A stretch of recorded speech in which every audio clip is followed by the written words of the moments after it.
Thank you. Good morning. How's everybody doing today? I'm going to talk in just a minute, but I want to just say, first of all, how honored I am by the invitation to be here. Really thrilled to be here. And also want to say thank you to all the folks who are tuning in elsewhere. This is maybe one of the upsides of this pandemic, is being able to connect to each other in ways that we haven't been able to connect before. So that's really cool that you're here today, if you're not physically in the space here. And look forward to sharing some time with you, and of course, always curious to hear what you think about this. The opening hymn really spoke to me, and I don't know if you know the history of that, but the call for bread and roses goes back to labor struggles of the early 20th century. So these were textile workers, garment workers, women workers, in a specific kind of labor conflict in New York City in the early 20th century.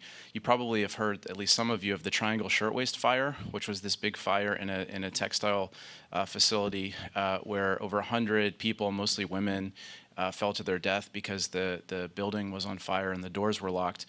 These were the labor struggles out of which that call for bread and roses comes, and it's really important that it's women workers, because the call for bread and roses was about, obviously, bread, right? Having enough wages to have be able to survive on the day to day, but roses was really a call for dignity and intellectual cultivation, and the time to be able to rest and recuperate. And if you think about really the most exploited workers in the early 20th century, they really were these women workers who not only were working 12-hour shifts at these factories, doing very drudgerous and dangerous work, and in some cases, but also then having to come home and do domestic duties. So the call for bread and roses, to me, has really a lot of power, and hopefully that's something that resonated with you as well. When I got the invitation to speak today, I got the invitation, I think, back in June, and I didn't know exactly what I was going to talk about. Basically, the invitation was like, can you talk about something related to labor? And as you can probably tell from my overly long bio, I'm a labor historian. I study the history of working people, and I also talk at a lot of things. So I talk at a lot of. I'm a proud union member. Talk at a lot of union events.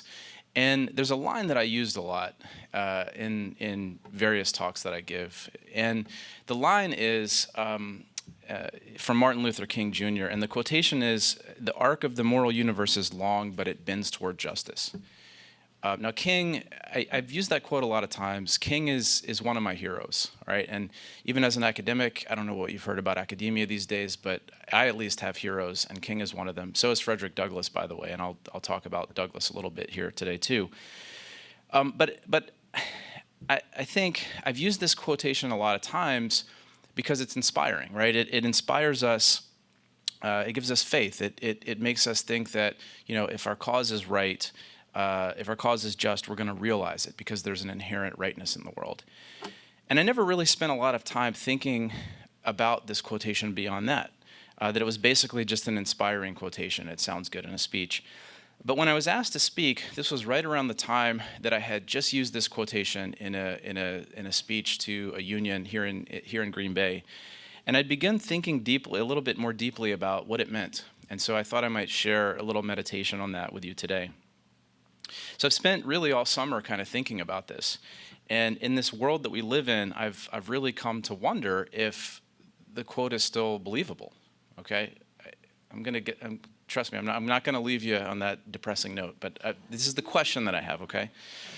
I don't think you need me to recount all of the crises that we're facing, but I'll just kind of direct your attention to some of them. The public health crisis brought on by COVID that's been so frustratingly inequitable, okay? And that's left us realizing how difficult it is to even agree on what the public good is in this country. The ecological crisis brought on by human-made climate change. The economic inequality that leaves so many Americans without basic necessities. And the efforts by demagogues and reactionaries to overthrow democratic elections. Scary stuff. Are we really bending toward justice? Well, it doesn't always seem like it. So I've been thinking about this quotation a lot, and I've wondered what it means and whether it still has value. So I thought where I might start is by giving you a little bit of a history of the phrase. First of all, King used it a lot. This was clearly a phrase in which he believed deeply, and he employed it in a lot of really important speeches. So there's probably more instances, but just from just the sort of basic recounting that I did, a few that I know about, he invoked it in 1956, which was at his sort of a summary reflection on the Montgomery bus boycott. There was a famous speech he gives at the AFL-CIO conference, annual conference in 1961, where he talks about labor rights and civil rights being connected to each other. There's a notable speech in 1965 at the Temple Israel in Hollywood. And again, he used the phrase again at the end of the Selma campaign, which I'm sure you know about it. Many of you have probably seen the film that came out just in the past few years, Selma. So at the very conclusion of that campaign, on the steps of the courthouse in March 1965. Now, what you might know about what you might not know about the history of the phrase is that King, and King, by the way, was a devout student of American history, didn't conjure the phrase from thin air. Okay, he didn't make it up. In fact, when King invoked the arc of the moral universe, he was summarizing the argument of a radical, and by radical, I mean for the time, very radical, 19th century Unitarian minister named Theodore Parker, that I'm guessing some of you have probably heard of. But when we celebrate King and his legacy every January, we often get a pretty sanitized version of King.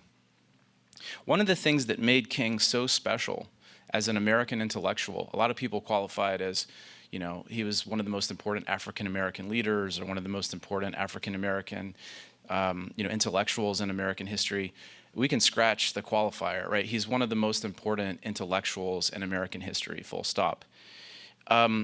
King believed in radical equality and democracy, radical equality and radical democracy, the idea that people's basic needs needed to be met, which didn't make him a socialist, by the way, but he was tarred as being a socialist. And so, like other important leaders in American history, like Lincoln and Franklin D. Roosevelt, he could place these ideas, and this is what made him so good, is he could place these ideas within the natural trajectory of American history, that these seem like the most American ideas ever, right? And King was part of there's other folks like King who are pretty special. The quote from Douglas, by the way, what's really special about that quote that we did in the sort of call and response is what Douglas was evoking there by talking about the limits of tyrants. He was actually evoking the language of the Declaration of Independence. This is something that Douglas did incredibly effectively to be able to argue that the American promise did not license slavery, and that if Americans were just true to their ideals, we would eliminate slavery. That was a huge debate in the 19th century. People like some white abolitionists believed that the Constitution and Declaration of Independence did not promise that. So William Lloyd Garrison, for example, this pacifist minister, publicly burned the Constitution. Douglas said, no, this is where we're going to find the end of slavery, is in the American promise. That was something that King could do really well too. So when King was invoking that phrase, he was thinking about this history in the United States, this history of radicalism, and consciously using Parker. And Parker, what made him so radical, among a number of other things, is that he was an abolitionist. Okay, he believed that slavery needed to end. He opposed the Mexican War in 1846, which was not a popular position at all. And he defied the Fugitive Slave Act, this federal law that bound people in northern states to effectively serve as vigilantes, to prevent enslaved people from freeing themselves. And by the way, just as an aside, anytime someone tells you the Civil War was about states' rights, ask them how many southern states opposed northerners' rights to defy the Fugitive Slave Act. How many of them supported the idea of northern states being able to opt out of the Fugitive Slave Act? It wasn't there. I grew up in the South, so this is a big thing with me. The Civil War was about slavery. It was not about states' rights. Okay, so but what Parker did is he publicly defied the Fugitive Slave Act, which was a federal law. Okay, so he's defying federal law. He openly opposed it. He called on other Americans to defy it. And rather than just talk about it, or beyond just talking about it, he put his money where his mouth was. He actually harbored fugitive slaves, and he wasn't convicted, but he was actually indicted in the court system for doing this. So he lived it. And the quote that King summarized came from Parker. And when Parker said it, he referred specifically to the demise of slavery. So King knew what he was doing by using this line. And so here's the full context of that quotation when Parker used it. I'm quoting here. "I do not pretend to understand the moral universe. The arc is a long one. My eye reaches but little ways. I cannot calculate the curve and complete the figure by the experience of sight. I can divine it by conscience, and from what I see, I am sure it bends toward justice." So Parker said this in 1853. If you remember from high school history class or something, this was not an especially auspicious time for like the end of slavery, right? I mean, maybe, didn't look like the arc was bending in that direction. The next year, Congress would pass a law called the Kansas-Nebraska Act, which would actually extend the viability of slavery into new territories where it had been closed off before, right? So it allowed white people basically to decide whether they wanted to maintain slavery or not in territories where it had been explicitly forbidden by earlier laws. Pro-slavery thugs would use violence to extend slavery into places like Kansas. That's our learning platform at UWBG, so it's like constantly thinking about it. Kansas. Abolitionist warriors like John Brown fought to stop it, and the future was anything but clear at that point. Okay, so how could you say that the arc of the universe is bending toward justice? So to go back to King, like Parker, I can't think about any point in King's life, looking back on it, where there was a trajectory in which the arc of the moral universe bending toward justice was ever totally clear either, right? King, yeah, sure, there were victories. I mean, King and thousands of other activists in Montgomery ended segregation in public accommodations in December 1956, okay? But December 1956, you probably also remember what year it was that Rosa Parks took her stand on the bus system? 1955. One of the things people don't often remember about the Montgomery bus boycott is it lasted for 13 months. Okay, it took over a year to end segregation there.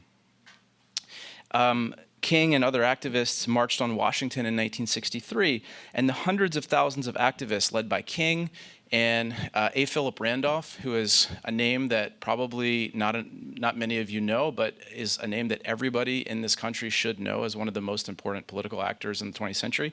A. Philip Randolph, Bayard Rustin, and actually black feminists like Anna Hedgeman, Pauli Murray, and labor leaders like Walter Reuther of the UAW, they won a huge victory the next year with the Civil Rights Act of 1964. But even after that enormous legislative victory, right, where, and then going into the next year, you've got the president actually saying and calling for voting rights, "We shall overcome," to a joint session of Congress. Civil rights activists like John Lewis were brutally assaulted crossing the Edmund Pettus Bridge, going into the voting rights campaign in '65. And so I think by that time, King and others in the civil rights movement understood that bending toward justice would not only require a lot of work, but also a lot of sacrifice. So in 1968, at the end of King's life, he was part of a massive campaign for economic justice. He was in Memphis, actually, I'm sure you all know, in 1968. Does anybody know what he was doing there? If you know, just shout it out. Sanitation workers, yeah, I heard it back there. There was a strike of sanitation workers in Memphis in 1968. But it wasn't just a labor conflict, right? All the sanitation workers in Memphis were African American. The city was run by this white supremacist mayor. The workers there were paid abysmally low wages. And the strike actually started when 2 sanitation workers were killed by the fact that basically unsafe equipment, right? And the city was not willing to put any money into it because they saw these black workers as essentially being expendable. And so that's where you've probably seen some of the famous images of all the workers holding these signs that say, "I am a man," right? A sort of basic claim for human dignity. Think about the trajectory actually between that and Black Lives Matter, right? A sort of basic, fundamental, I am a person that has to be paid attention to and given dignity. There's a clear trajectory there. Okay, but anyway, what King was doing there was supporting this effort for economic justice, the workers' rights to economic livelihoods, within the context of a call for a much bigger much bigger vision for economic justice. So in 1966, 2 years before King was there, Randolph, who was this prominent African-American labor leader, and Bayard Rustin, who was labor supporter. Rustin was the guy who actually sort of did the organizing work for the March on Washington. Rustin was also a gay man who was prosecuted for being gay and excluded from a lot of political circles because people knew that he was gay. So Rustin has this kind of larger-than-life image as well. But Rustin and Randolph proposed this thing called the Freedom Budget in 1966 that would have guaranteed every American the right to a job, right? The right to good housing, the right to equal education. And this was a pretty radical call for economic equality. King supported it. Okay, and King was pushing for that and basically other initiatives like that when he was in Memphis in 1968. Okay, and so King, by 68, was talking about the obligation Americans had not just to help the poor, but to change the conditions that led anyone to be poor. So he was connecting civil rights with this broader struggle for economic justice. This is why he's one of my heroes, honestly, because by this point in his life, he's making this call and putting it in the context of American history. And so I want to just read you a quote from a speech that King gave in New York in 1967. It's a speech where he basically announced his opposition to the Vietnam War, but at the same time called for an end to poverty globally. Okay, so and connected the two and said, we're fighting this war, but we can't ensure that everybody in the United States has a job. Okay, we've got to rectify that. And so I think it really speaks, maybe more than any other single quote that King has ever given, to his vision for what needed to change. And he invokes the parable of the Good Samaritan, which I'm guessing most of you know, and argues that individual good deeds were not enough. So he says, and here's the quote, "On the one hand, we are called to play the Good Samaritan on life's roadside, but that will only be an initial act. One day, we must come to see that the whole Jericho road must be transformed so that men and women will not be constantly beaten and robbed as they make their journey on life's highway. True compassion is more than flinging a coin to a beggar. It comes to see that an edifice which produces beggars needs restructuring." End of quote. Talk about radicalism, right? This is a call for radical social democracy. We don't often hear that about King on Martin Luther King Day, but I try to bring it up. Next year, the night before King was killed, okay, he gave a very famous speech that we know as the mountaintop speech. And in that speech, King pointed out that he was not likely to make it to the mountaintop with all those who were assembled to hear him speak. This was a man who knew, okay, he knew that for him, his own arc would not bend toward justice. He knew, and he was right, that he would die probably unjustly, and he did. He was murdered by a white supremacist. And so as I've come to reflect on the arc of the moral universe, one of the things that I've come to realize and think about is that sometimes we forget the first part of the quotation. The arc of the moral universe is long. That means, like King, many of us may never see justice, or at least full justice, in our lifetimes. And it also means that while we may take solace in believing the arc bends toward justice on its own accord, it doesn't. It does not bend on its own. To go back to Parker for a moment, I would pay attention to one of the lines he said when he referred to divining the arc by conscience. Divining the arc by conscience.